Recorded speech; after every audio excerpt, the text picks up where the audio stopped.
Hello, hello, Mr. Indian. Hello, my Indo-Trinbagonian. I bring you love from deep, deep, deep within me. Love meant to clear the hurdles of our history. But there is one thing we must never fail to understand. The African was the first to come here, then the Indian came second. And African toil and they toil and they labor. And they cried and they died under master. So when you celebrating the richness of your culture, you Africa, plenty more than you owe India. Cause the torture we went through is alien to you. The only contract we had was with death. The road you come and trod, made with African blood. Thank God that's now a historical silhouette. So celebrate your African brothers. Reach out and touch and make up this stagger. For all those who walk the plank, from whom culture was young, Mr. Indian man, it's time you tell the African tongue. Oh,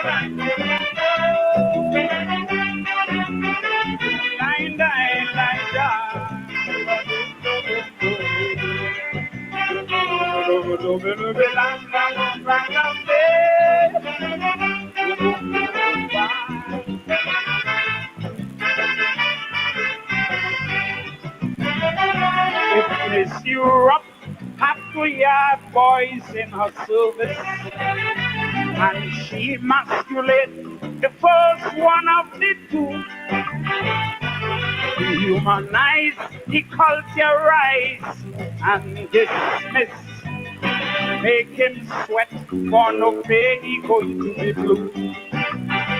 And when he escaped under fire, he quit the job and room. The next boy just stripped in with pay and passage to go home. Plus his food, his family, and his culture, and freedom to worship and together.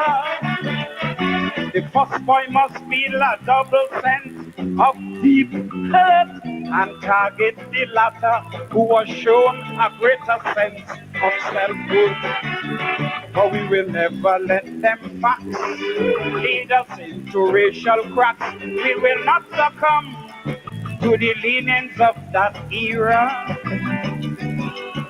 We choose to look beyond recrimination, to stay away from all conflict and from fracas.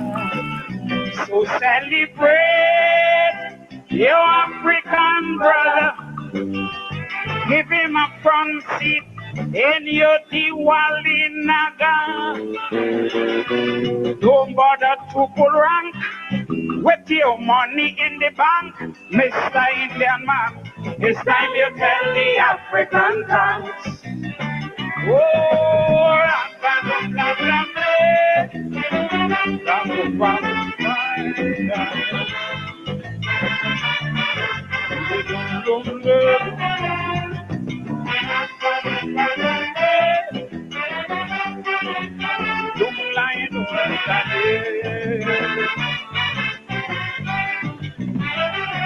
apart from a very small group of demandingo who went back home to Gambia and Senegal, all the ex-slaves they remain in Trinbago, adopting diverse moods of living and survival. But whereas the land for the Indians spelled prosperity, for Africans it just means more pain and misery. And the curse of the land was so vivid that for some even work was blacklisted. So when Indian became this multiple landowner, it's because African was running from their anathema. We not lazy, that and true, and we very brave too.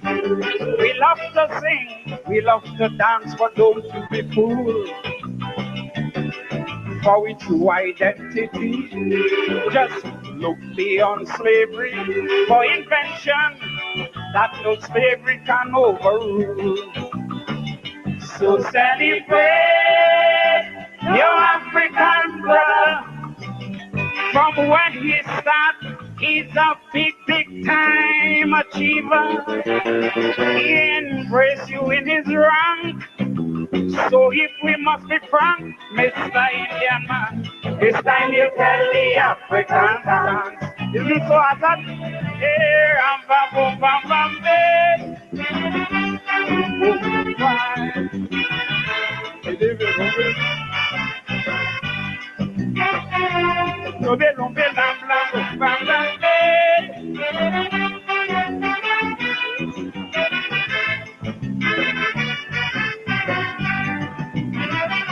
My love for you is not about your food or your woman, although such things form a lesser part of the mix. It just makes sense in this captive situation to build upon with historical dynamics. So don't be so quick to jump at a calypso or two. 100 songs give you praise, take the holistic view. Don't be caught using race as a divider. And you are black, cause Indian is not a color. Don't you hide under the guise of education and use university to cause no great division.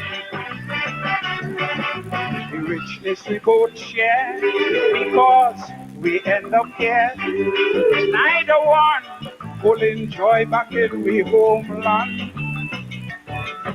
We very polyglot, plenty flavor in the pot. The sum total of each other's contribution.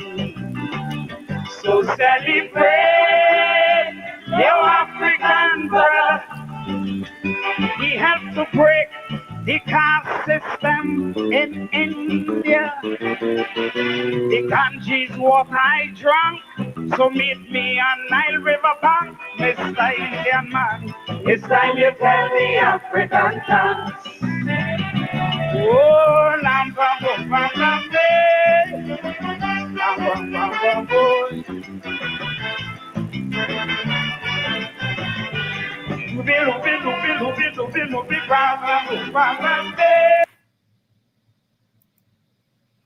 Oh,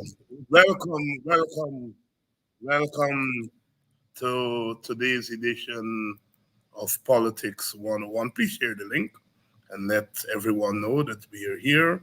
We come in tonight with Calypso by the mighty Prowler, Roy Lewis, originally from St. Vincent and settled in Trinidad. And he won the Calypso Monarch there in 1998.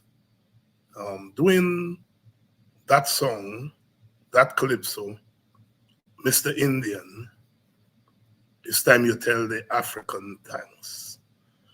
Sometimes titles of songs and books could be misleading.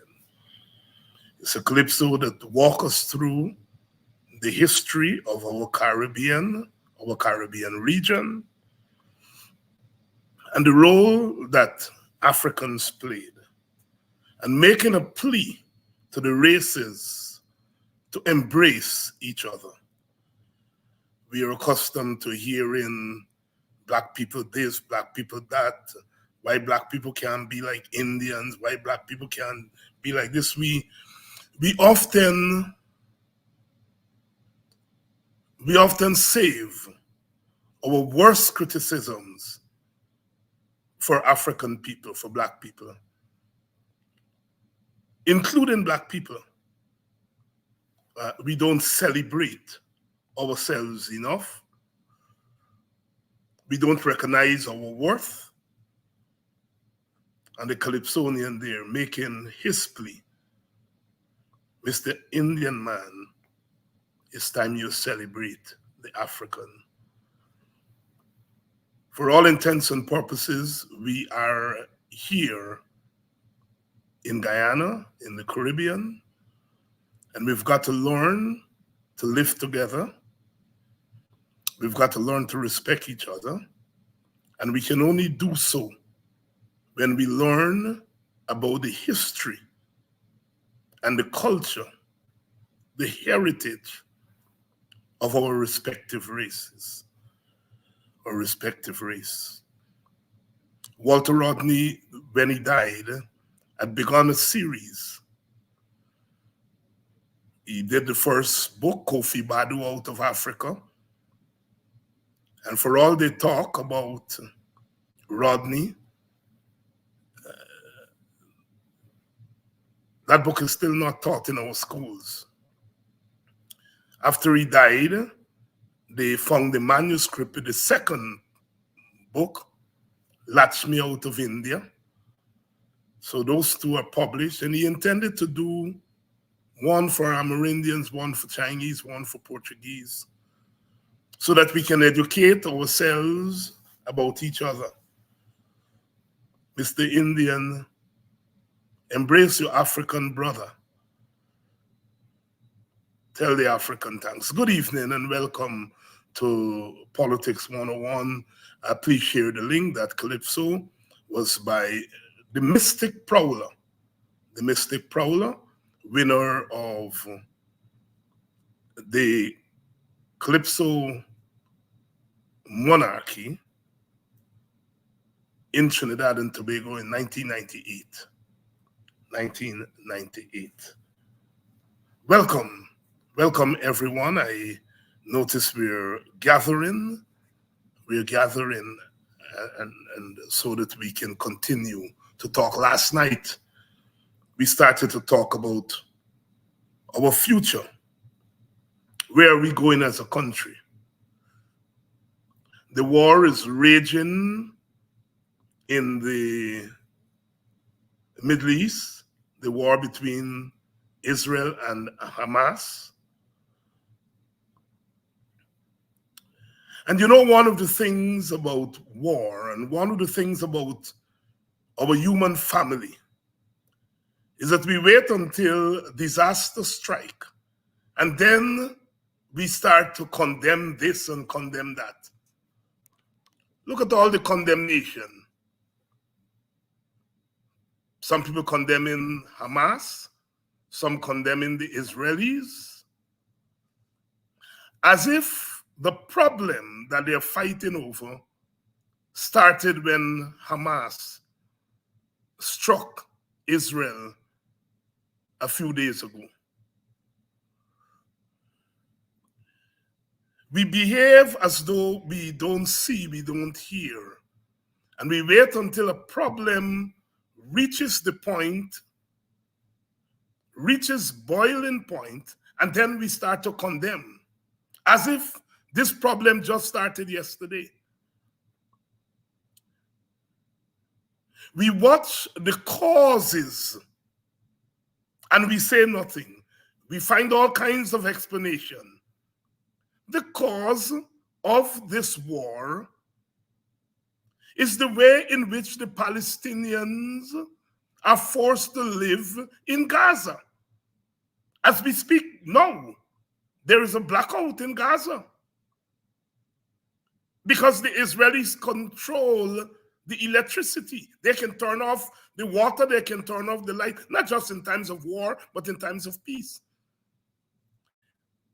That when you force human beings to live the way those people live in Gaza and on the West Bank to some extent, when you force people to live the way they live, they're human beings and they are going to find ways and means of responding. The cause of the war is not the attack by Hamas. The attack by Hamas is the consequence. You cannot have human beings living the way those people are living and don't expect them to respond. No, I am in no way endorsing the atrocities on both sides. On both sides. I'm in no way endorsing the orgy, the violence. Over 2,000 people dead, 2,000 human beings on both sides. I'm in no way endorsing that. But I'm saying, let us not pretend that the problem began when Hamas attacked Israel. And you turn on your television, you turn on your radio, and that's what you're hearing all day. The problem began when Hamas. We must condemn this atrocity by Hamas. And forgetting that there is a greater atrocity. And that is the way in which those Palestinian people live in Gaza. That is the origin of the problem.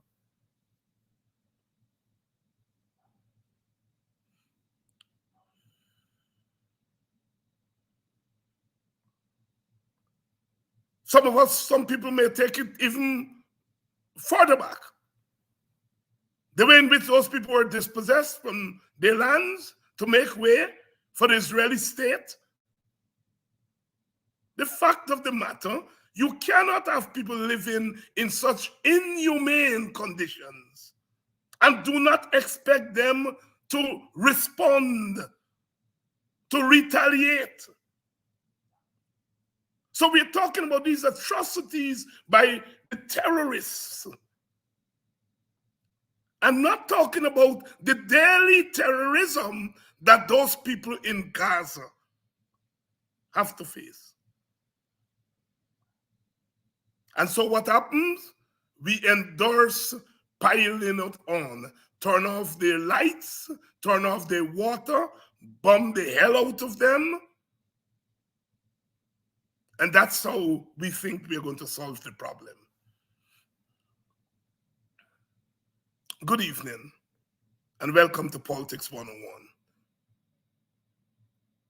I start there because I want to draw attention to our own country, Guyana. The problem there in the Middle East is an ethnic problem. An ethnic problem. The Palestinians and the Jewish people, it's an ethnic problem. It's similar to our ethnic problem in Guyana.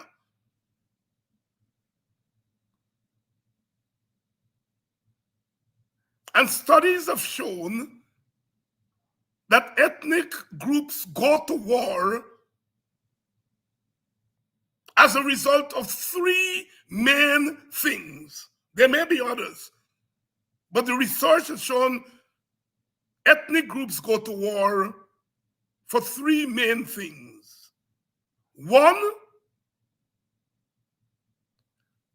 disenfranchisement or the threat of disenfranchisement. Secondly, dispossession or the threat of dispossession. And third, dishonor to the group. And if you look at the Palestinians there in Gaza, they check all three boxes. They've been dispossessed of their land, and that continues with the occupation.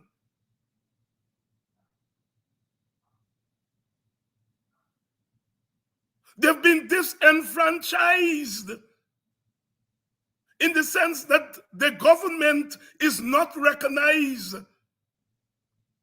by Israel. Their vote means little or nothing. Palestinians living in Israel can vote, but they cannot hold top office. They're disenfranchised. They're dispossessed. And then they're being dishonored. When you force human beings to live the way those people live, you're dishonoring them, their dignity. You're robbing them of their dignity.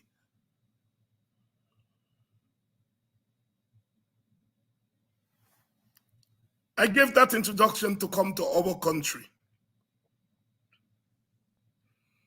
We have had an ethnic problem.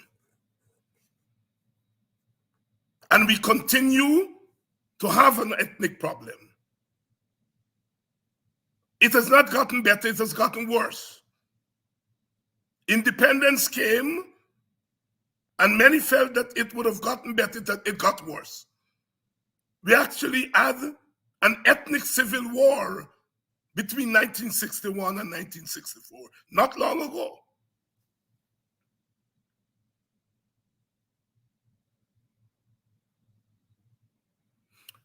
And some economists argued that the way you end ethnic conflict is to enlarge the economic pie. Well, we have had oil and gas for the last 3-4 years. So the economic pie of the country is enlarged. But instead of that solving the problem, it has made the problem worse.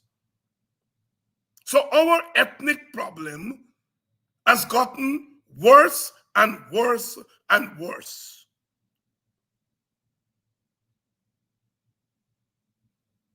And from 1964 to the present, we have had instances of ethnic aggression from both sides.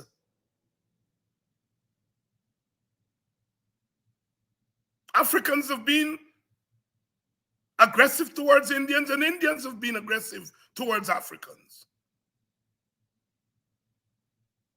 If you listen to some people, they will think that the aggression has only come from the African side. Only the other day, 3 years ago, we saw the way in which African policemen and women were beaten. African children were stoned, beaten. That is silence. Nobody talks about it. But it is a fact. We have had aggression from both sides.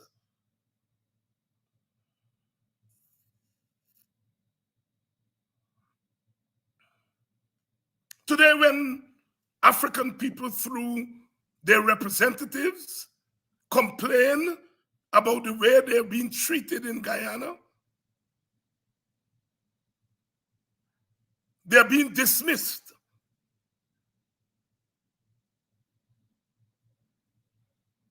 When we say we live in an emerging apartheid state, they argue over the word apartheid, not the reality on the ground, the word. And the most recent thing, when African people are crying out, we are being treated badly. What do they tell us? Ask us, where is the data? People are dying, losing their homes, treated unfairly, killed by the police. And what we do? We ask for the data.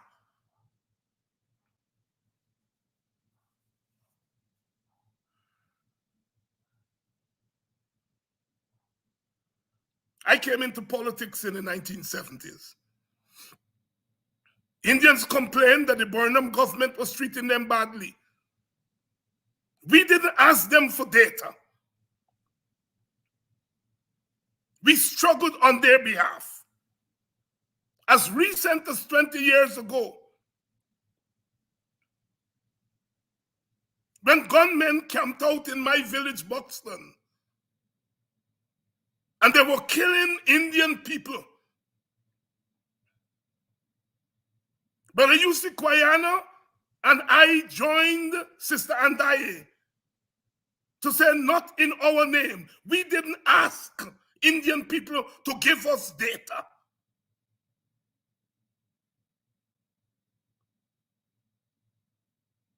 In that same conflict, hundreds of young black men were killed by the phantom squads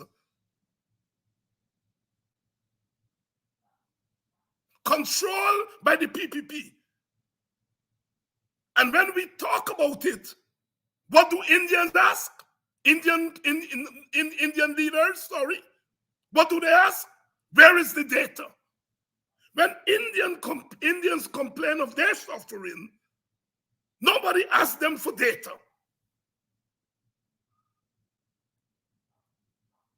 They said 7,000 sugar workers were let off. Nobody asked them for data. But every time African people complain about their suffering, we reduce it to data. Where is the data? Ravi Dev said the other night, where is the beef? And this is a man, if in 1998, when Indian people were beaten in Georgetown, produced a document, and we accepted, well, part of it, because Brother Yusuf Guyana to reply to him in a book called The Morning After. So when it's Indian suffering, nobody asks for data. When it's black people suffering, data. In the face of evidence, they still ask us for data. Reduce black suffering to data.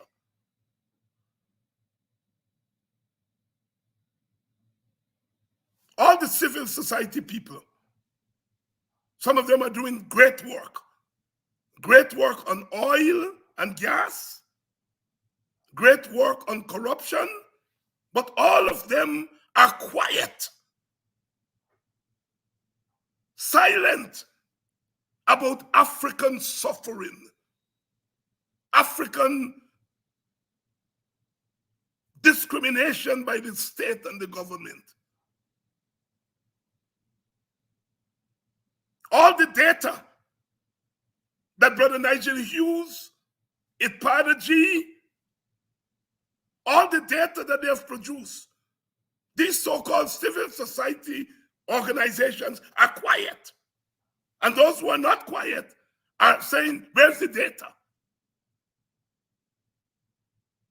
And if tomorrow, God forbid, because some of us are working hard to prevent an eruption, but if tomorrow there is an ethnic eruption, all those silent people will start condemning.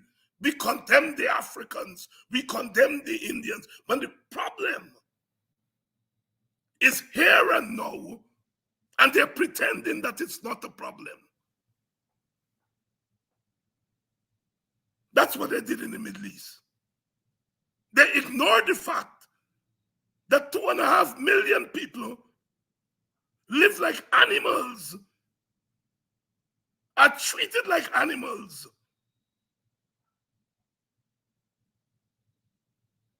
And when there is an eruption, they suddenly discover their condemnatory instincts. They're doing it in Guyana now.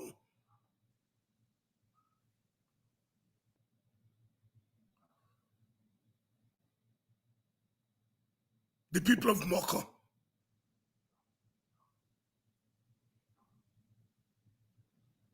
The entire Guyana saw what they did to those people. Some of them issue a statement here and there, but no condemnation. It is now normative to lick down people's homes, destroy their livelihood, kneel on their women's chests, No big deal. No big deal.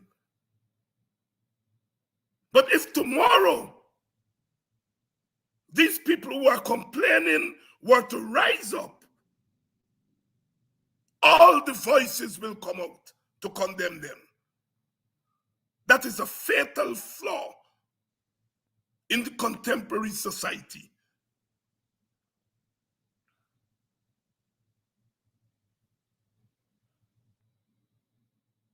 When Kofi 250 said we are in an emerging apartheid state, they jump on the word apartheid, not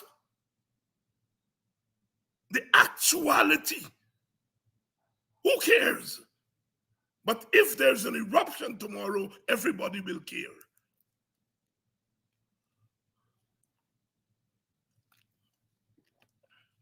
What's happening in the Middle East? That's what ethnic conflict looks like. I happen to study ethnic conflict and teach it. And it's one of the most frightening forms of conflict. Look what's happening right now. That could be our Guyana.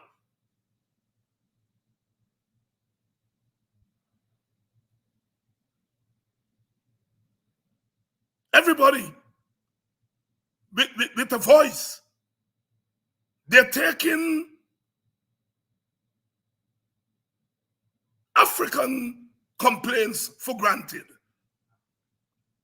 Some of them know better. Brother Glenn fired Freddie Kissoon from his newspaper because Freddie Kissoon wanted to publish an article saying that there is no apartheid in Guyana. And apparently, Brother Glenn asked him if he's blind. I am saying that Brother Glenn Lal, if the story is correct, Brother Glenn Lal knows that black people are being discriminated against. But we do not see the Kaichor News dedicating a little bit of energy to that problem. They dedicate all their energies to the oil thing. And I'm saying, give thanks to them for that. But the lopsided oil contract is not the only ill in Guyana. The treatment of black people are as dangerous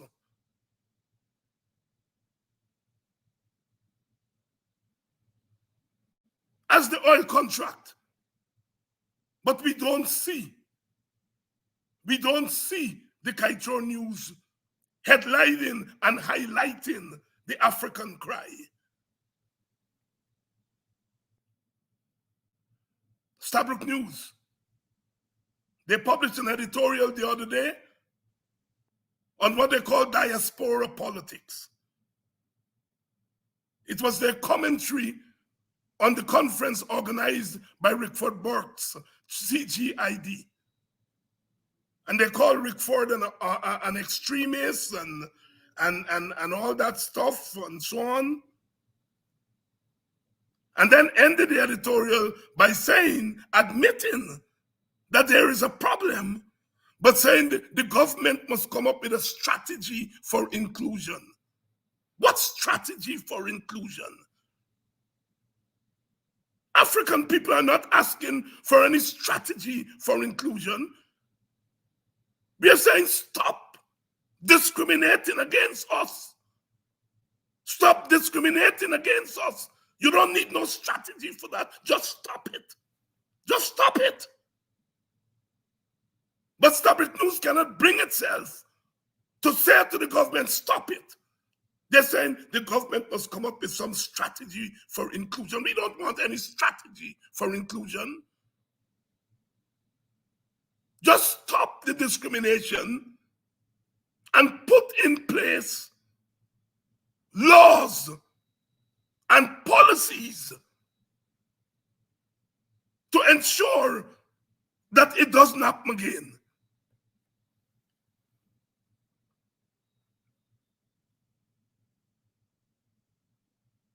We must give thanks to the Kaichor News and the Stabrook News. They've come a long way since 2020 because both of those newspapers supported the regime change.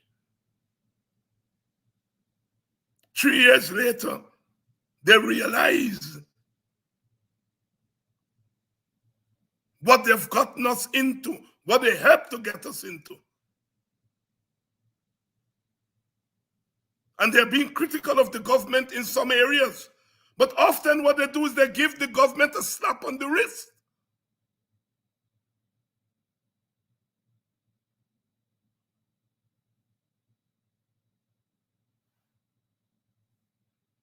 You cannot continue to treat human beings the way they're treating African people in Guyana.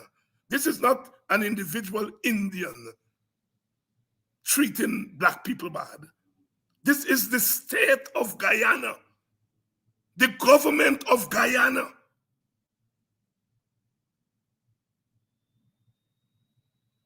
This is the system.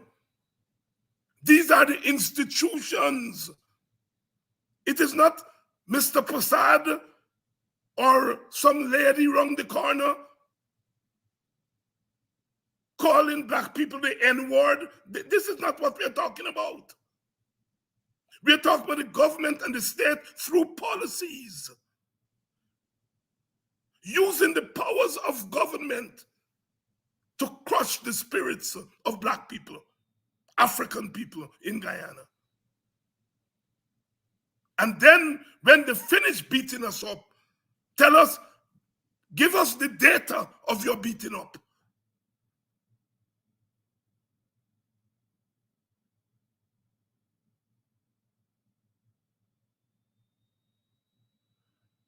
The Stabrook News saying Rick Van Buck is using his friendship with Hakeem Jeffries in order to make his case to Guyana. Of course. Of course. It's not friendship.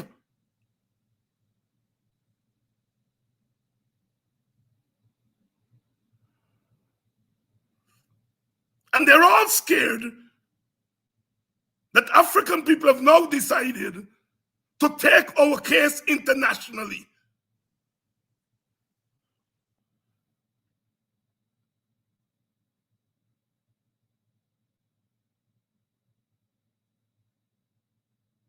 I'm sounding the appeal tonight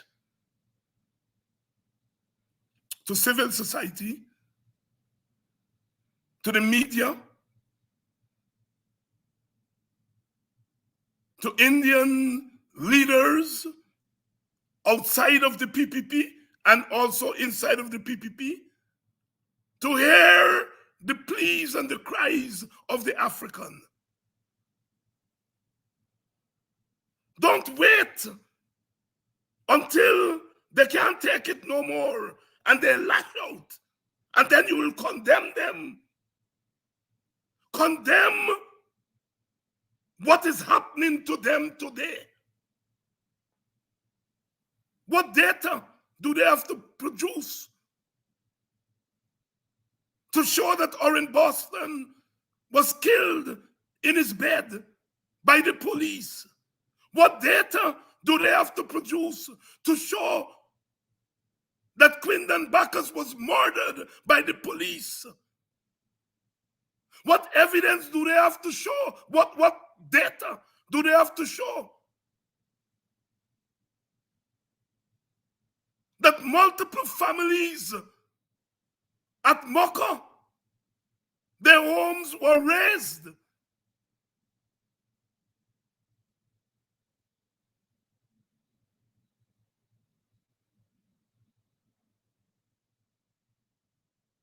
Data. And they're confusing data and evidence. The evidence is there.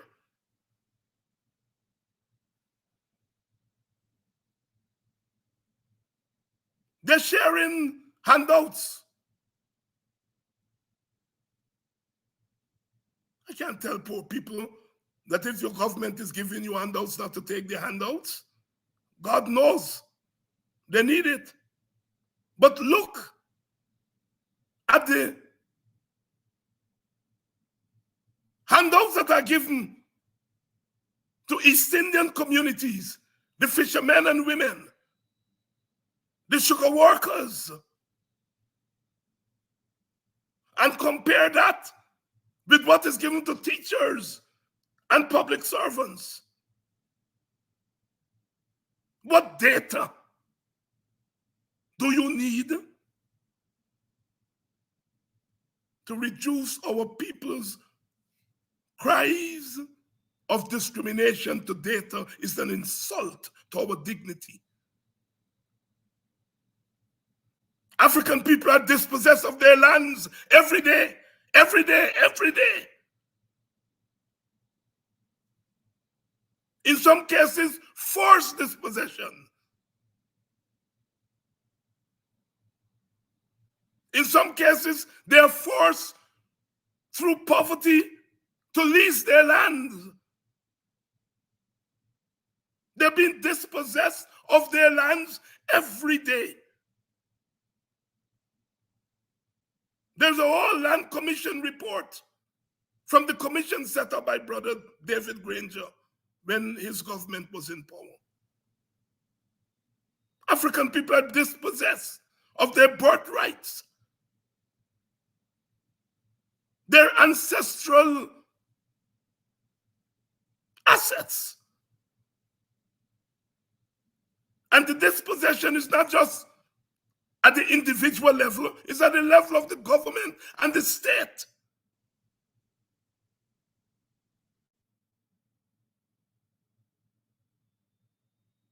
African people are disenfranchised.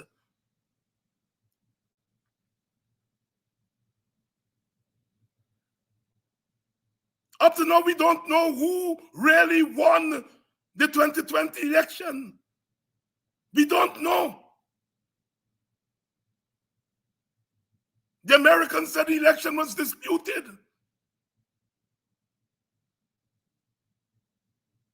Forty-odd boxes in mainly Indian communities,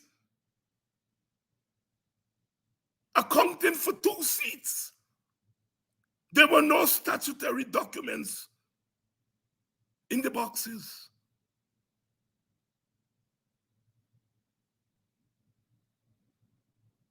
They go into African communities during the local government election and try to bully them with money, try to buy their votes. A vote is a precious thing. Our foreparents fought and died for the vote. And here is the party of a particular ethnic group going into the communities of another ethnic group and bullying them to sell their votes.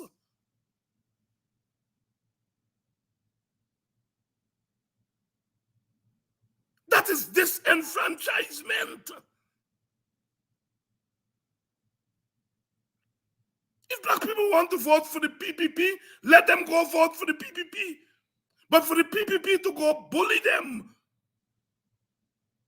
and buy their votes, it's a human rights violation. It is the disenfranchisement of a people.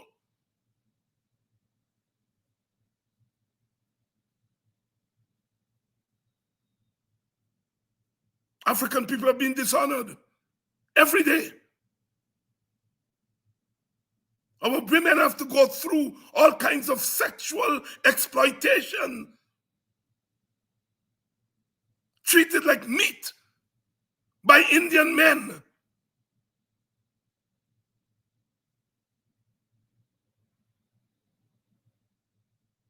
Police kneeling down on Indian women,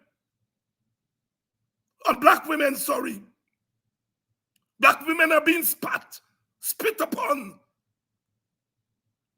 Black professionals, black lawyers are locked up black female lawyers for doing their work.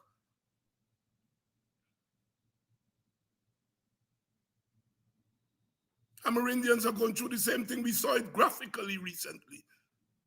But that's a conversation for another day. We're talking about black people tonight. Dishonoring our women. And when you dishonor the woman of a group, you dishonor the integrity and the dignity of that group.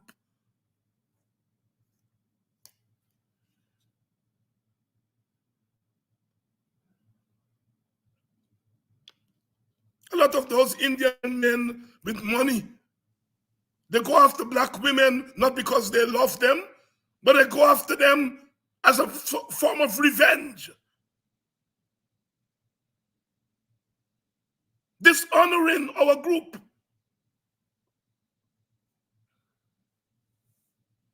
We are made to feel worthless in a country that we have given worth to.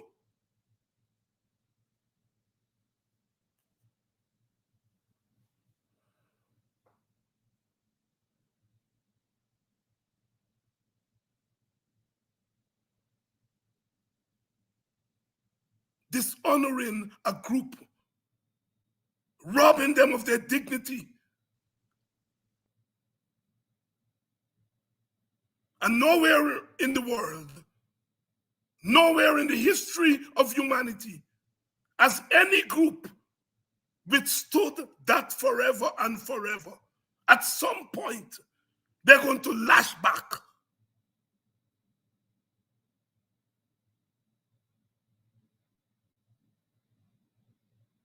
And then they will be called brutes, violent people. Their leaders would be branded racialists.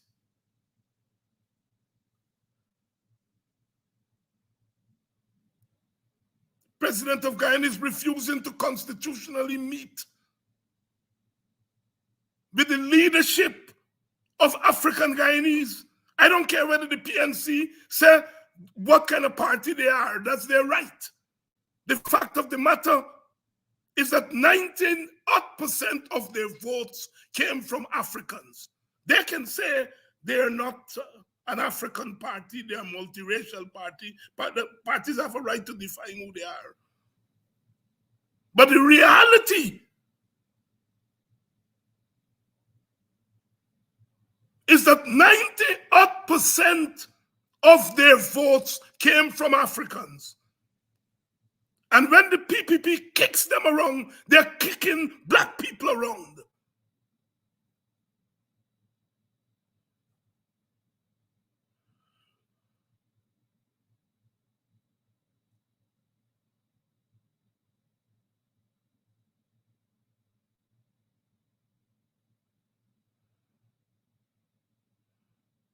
African people came here under sordid circumstances, yanked away from their homeland, brought here against their will, made to work and to build civilization in Guyana. And now we get a couple pennies more, and they cannot help to spend that money.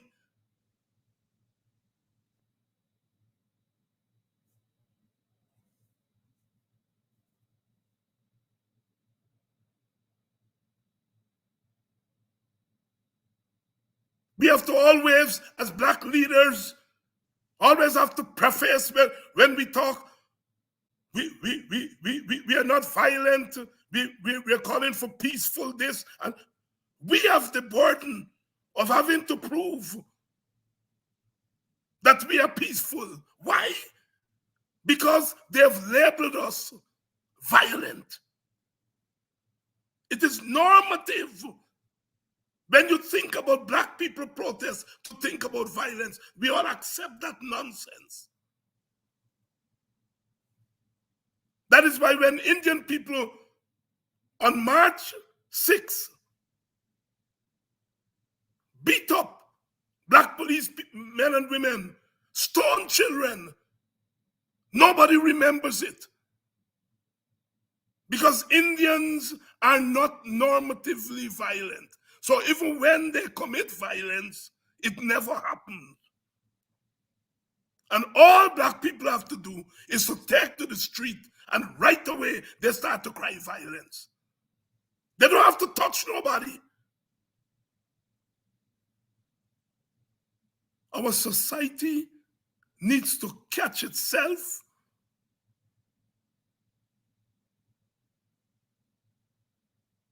needs to act in a just way,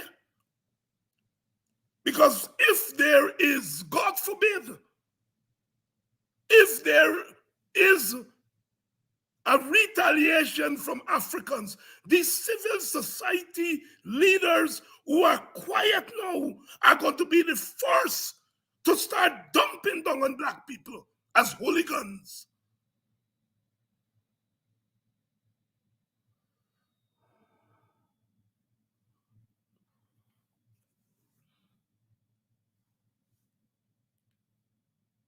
I'm not even talking about black political leaders. They will have to make up their mind where they stand. I'm saying where I stand.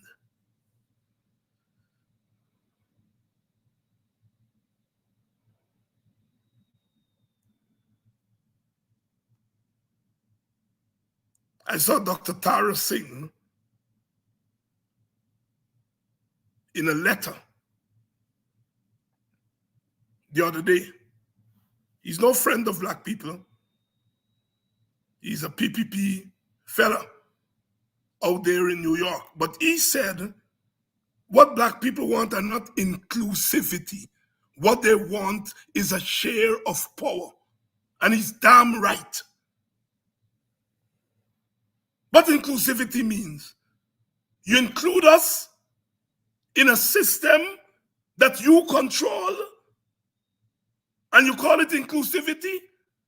That's not what we want.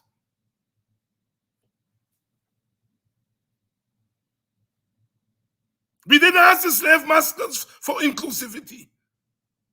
We didn't ask the colonials for inclusivity. We sought to overthrow slavery and overthrow colonialism. And this domination, this political and ethnic domination by the PPP has to be overthrown. And we have to put in its place a new system that guarantees by law equitable distribution of power. Political power, economic power, cultural power. That's what we want. We don't want no inclusivity that means nothing. Ravi Dev is always talking about sectoral committees. What the hell about sectoral committees?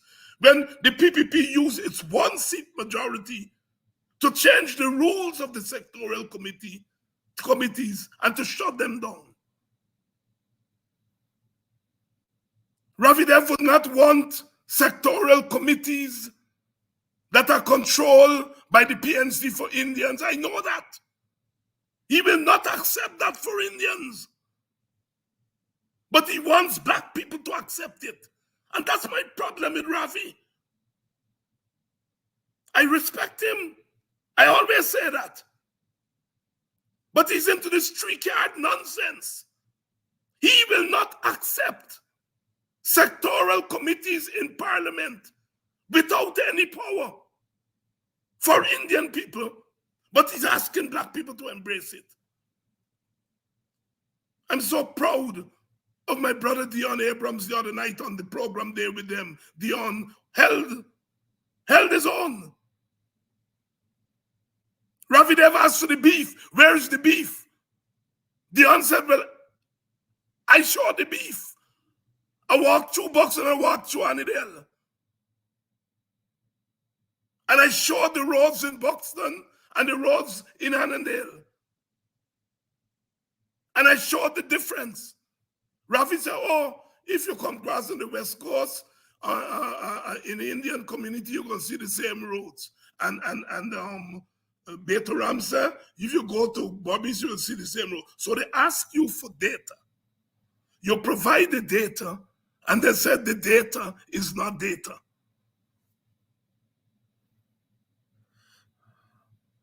Good evening to the people of Mocha. Brother Dunsford, good evening. We must never forget Mocha, Arcadia, and what happened there.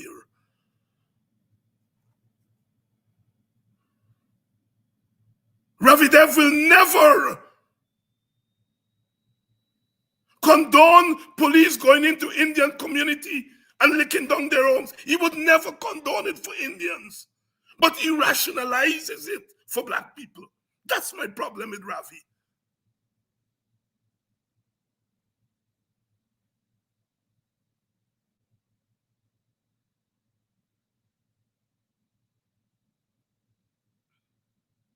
What we want is power.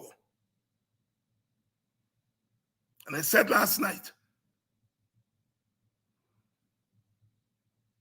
we want a political system, an economic system that guarantees power for black people and Indian people and Amerindian people and the other ethnic groups. We recognize that we have to go to elections. I'm not anti-election. We have to go to election to test the strength of the political parties. But man shall not live by bread alone, and people shall not live by election alone.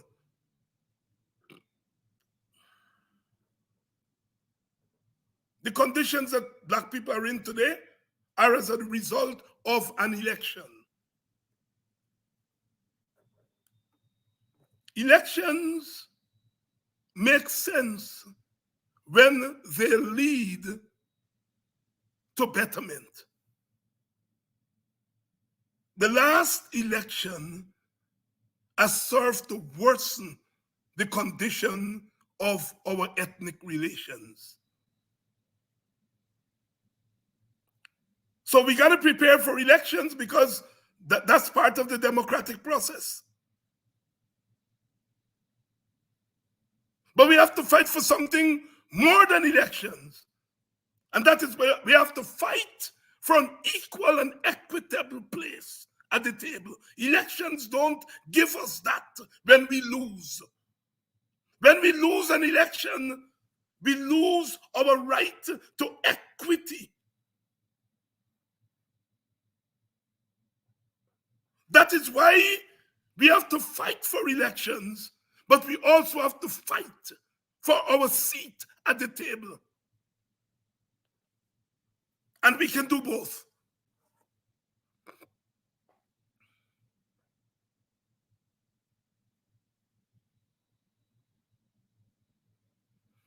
Ours must be a multi-ethnic, multiracial state. People jump around and say, I'm a multiracial party, I'm multiracial this, I'm multiracial that, chatting nonsense. You are multiracial based on your commitment to a multiracial solution, a multiracial state, a multiracial practice of politics.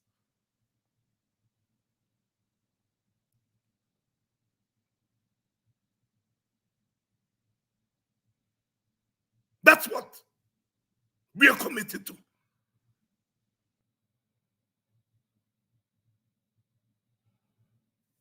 And our elections must lead to multiracial outcomes.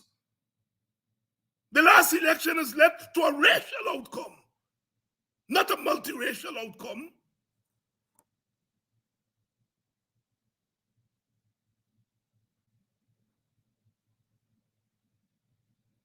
We are in the struggle of our lives.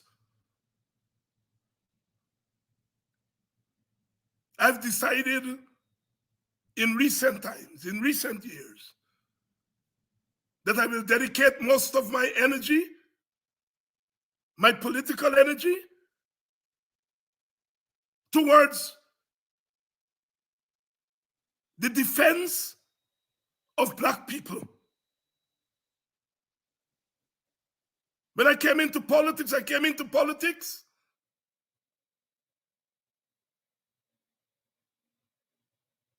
at a time when Indian people were crying out.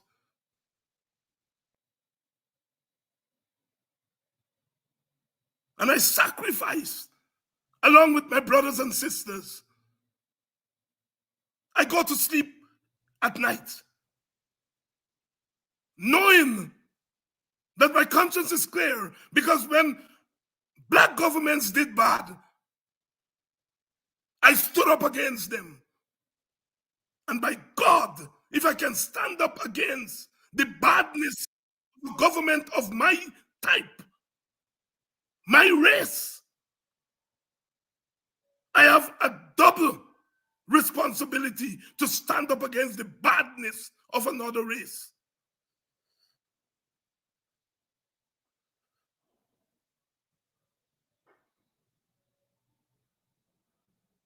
I'm not into this chat, multi this and multi that. All that multi means is that we live in the same place and we live side by side. I'm talking about living together. An integrated, ethnically integrated state, what Walter Rodney used to call a non-racial state. He hardly used the term multiracial. A non-racial state. That is a state that does not take a racial side.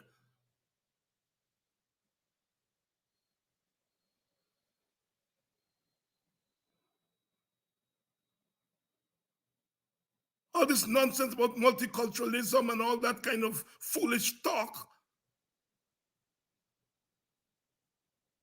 If you give me a dhoti, I won't know what to do with it. My test of my respect for other ethnic groups is not wearing their cultural clothes, but it's to respect their humanity. Respect their humanity.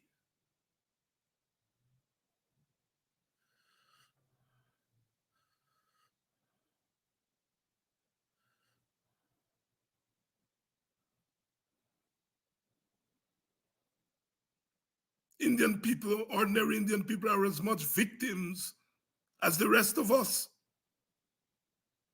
They're asked to endorse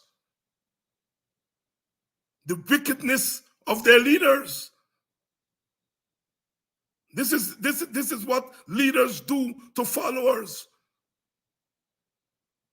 They do wickedness and expect their followers to endorse it. That is why I'm saying that as I spend my time witnessing on behalf of African people, I want an enlightened, non-racial African group. An African who is confident and proud of his culture, her culture. An African who is progressive in their thoughts. An African who respects his or her own dignity. Because it's only when you respect your dignity that you can respect the dignity of others. So many times I hear black people, black leaders talking nonsense about black people. As soon as they go in the PPP, they discover that black people this and black people that, and shameless people. To eat a piece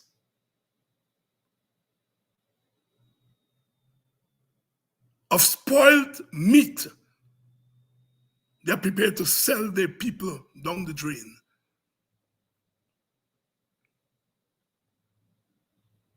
So we appeal to our own people to recognize what we are going through in Guyana as black people, as African people. Jack, do you know how to count? You know good numbers when it comes to how many sugar workers were laid off. But when it comes to the roads in Region 5, he stopped counting. We don't govern by numbers. Damn crook.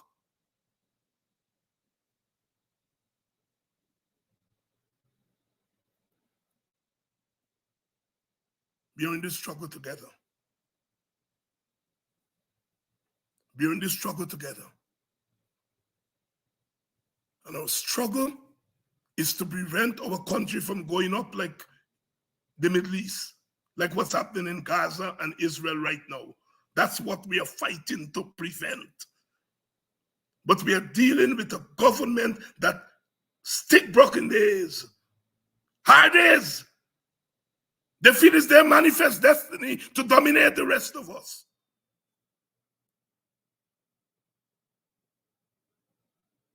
We don't know how much longer we can hold our people back, because that's what we're doing. We're holding you all back. Brother Aubrey Norton can't even do a protest, a symbolic protest.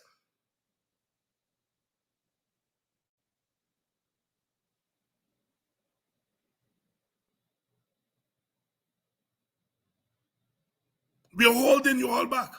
And we are holding you all back because we know the dangers of an ethnic conflict.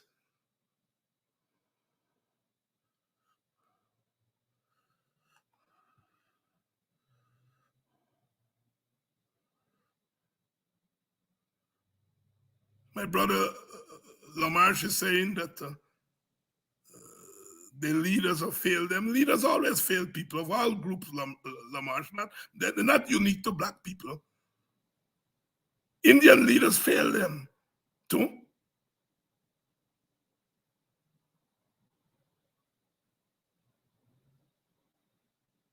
So this question is not about leaders failing people. This is a question about what the government is doing to black people.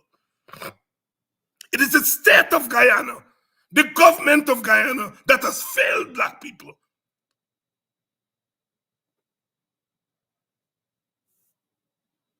And perhaps you're right. Mark Phillips and them failed black people. I don't think Rick Burke is failing black people.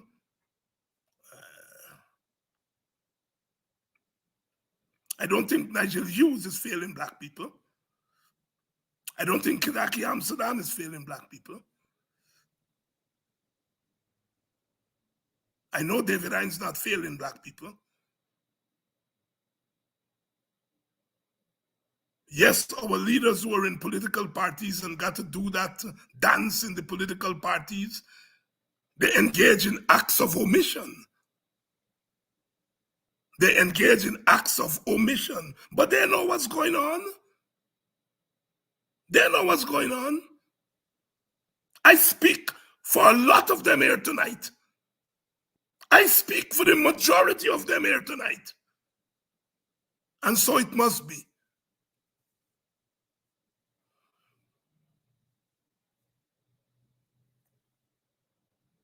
We come in peace. We do our do. One thing is certain. We're not giving up this fight. And we're not losing this fight. We're not giving up this fight. This fight for equity and justice. We're not giving it up and we're not losing it. Losing this fight is not on the cards.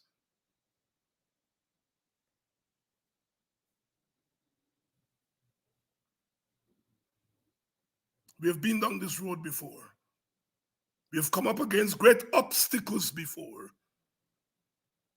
We have won against the odds before. We are a resilient people. We are God's children.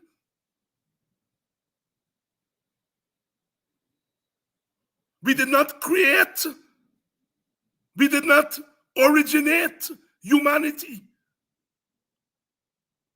to be treated and accept treatment as non-humans.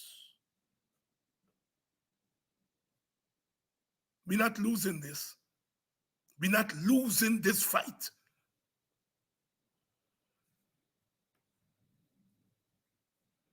We have done too much. We have sacrificed too much. Our children and our grandchildren must enjoy the fruits of the labor of our ancestors. We don't interfere with people. One of the things that we have learned on that slave plantation is what it is to be human, what it is to be a human being. And that is why our concern is not only for our humanity, but the humanity of others. Even when they kick us around, we still stretch forth the hand of love.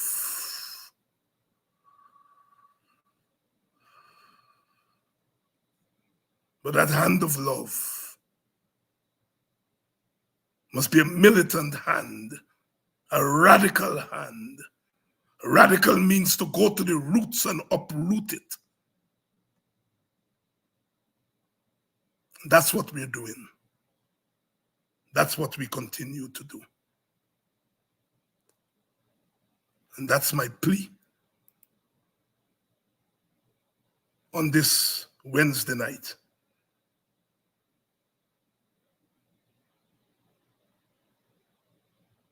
Give thanks.